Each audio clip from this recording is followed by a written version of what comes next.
Kembali di Prime Show with Ira Kusno dan saya akan lanjutkan perbincangan dengan Gubernur Jawa Timur Kofifah Indar Parawansa. Mbak Kofifah, tadi sempat disebutkan angka 7 hari itu sebelum Lebaran memang bisa dijaga, tapi kelihatannya orang punya semangat begitu silaturahmi dan ini mungkin diindikasikan, bukan diindikasikan tetapi diperkirakan ini yang menyebabkan angkanya naik lagi. Justru dengan itu Mbak, pertanyaan saya di awal, apakah kemudian ketika PSBB-nya tidak dilanjutkan, ini pertimbangan utamanya adalah faktor ekonomi, betul seperti itu Mbak? Kami tentu tidak bisa sembrono untuk bisa melepas PSBB kemudian semata-mata karena persoalan ekonomi, tapi bahwa ini adalah sesuatu yang memang tidak mudah untuk diputuskan. Bahwa tanggal 7 Pak Dr. Windu itu adalah koordinator epidemiologi dari FKM UNER sudah mempresentasikan sehari sebelum berakhirnya PSBB tahap 3. Ada perwakilan dari 3 kabupaten kota ini, Pak Bupati Gresik, PLT Sidoarjo dan perwakilan Surabaya datang. Ini suasananya belum aman. Ini RT-nya masih di atas 1.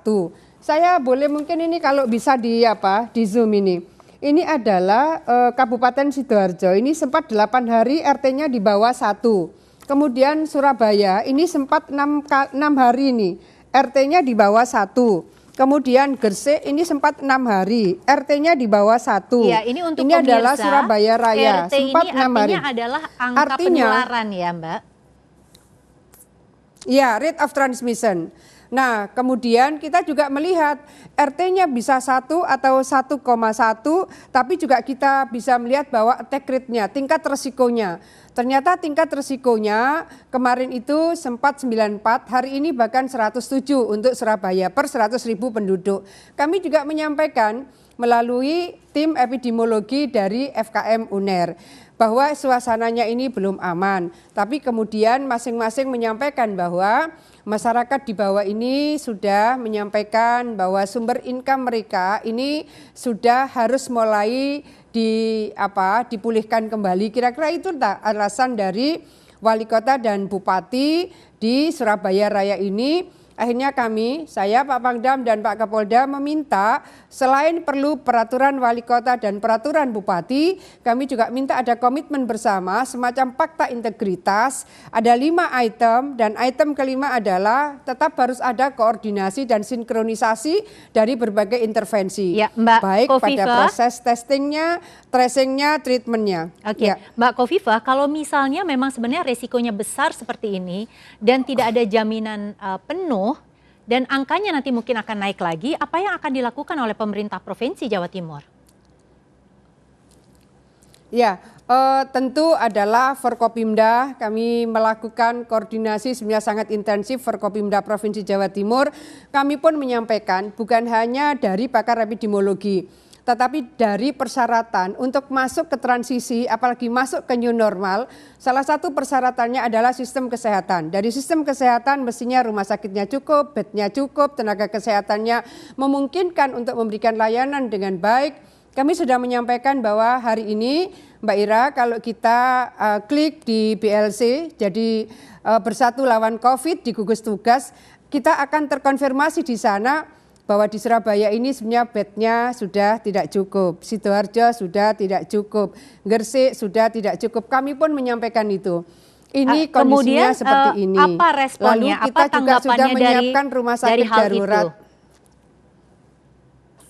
Ya, rupanya masing-masing kepala daerah meyakini bahwa akan ada potensi dari masyarakat yang akan menjaga kedisiplinan, potensi dari masyarakat dengan berbagai kearifan lokal, potensi dari masyarakat untuk bisa mengawal bersama-sama memutus mata rantai penyebaran COVID. Itu yang dijaminkan oleh para kepala daerah ini. Tentu akan ada koordinasi tetap oleh Sekda Prop dan Sekda di 3 kabupaten kota.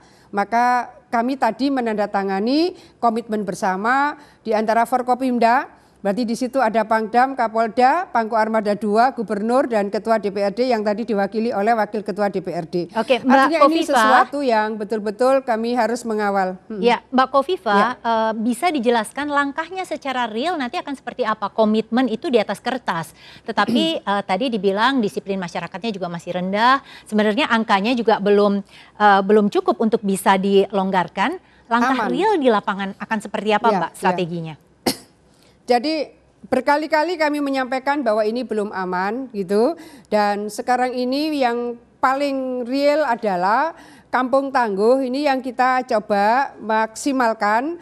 Pak Kapolda menjadi pengampu dari Kampung Tangguh di Surabaya Raya, Pak Pangdam juga menjadi pengampu, jadi Pak Pangdam dan Kapolda menjadi pengampu dari Kampung Tangguh di Surabaya Raya, apapun namanya, tapi ini adalah keswadayaan masyarakat untuk bisa menjaga protokol kesehatan berbasis dari kedisiplinan masing-masing warga. Ini yang kita harapkan bisa masif seperti yang bisa dilakukan di Malang Raya, Mbak Ira. Iya, Mbak Kofifa, karena kalau kemudian ini tidak berhasil, tadi Mbak Kofifa sudah menyatakan untuk sarana prasarana kesehatan kelihatannya sudah tidak mencukupi kalau ada lonjakan lagi pasien COVID ya, Mbak?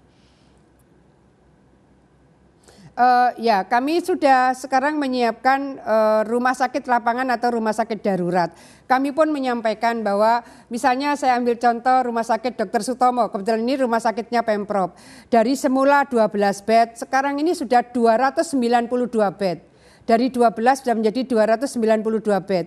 Kemarin pun juga ada yang di IGD dalam jumlah yang juga cukup besar. Saya pun menyampaikan bahwa kita harus bisa melihat kapasitas maksimal, tidak sekedar lihat bednya, tapi juga lihat kapasitas maksimal yang bisa dilakukan oleh tenaga kesehatan, karena mereka juga saat ini sudah sangat lelah.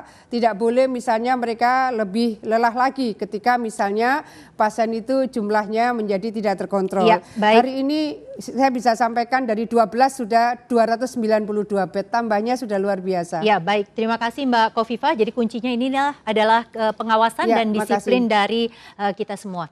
Pemirsa, kenormalan baru atau new normal jangan dipandang sebagai sesuatu yang aneh, karena itu adalah sesuatu yang akan menjadi kebiasaan kita sehari-hari. Berperang melawan pandemi, pertentangan dua kutub sangat penting kita hadapi.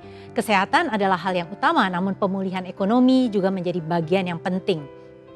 Dalam mengubah budaya yang mungkin sebelumnya tidak pernah dilakukan tentu berat, tapi disiplin menjalankan protokol kesehatan adalah sebuah keharusan. Terima kasih sudah bersama saya Ira Kusno. Kami pamit, sampai jumpa minggu depan. Selamat malam.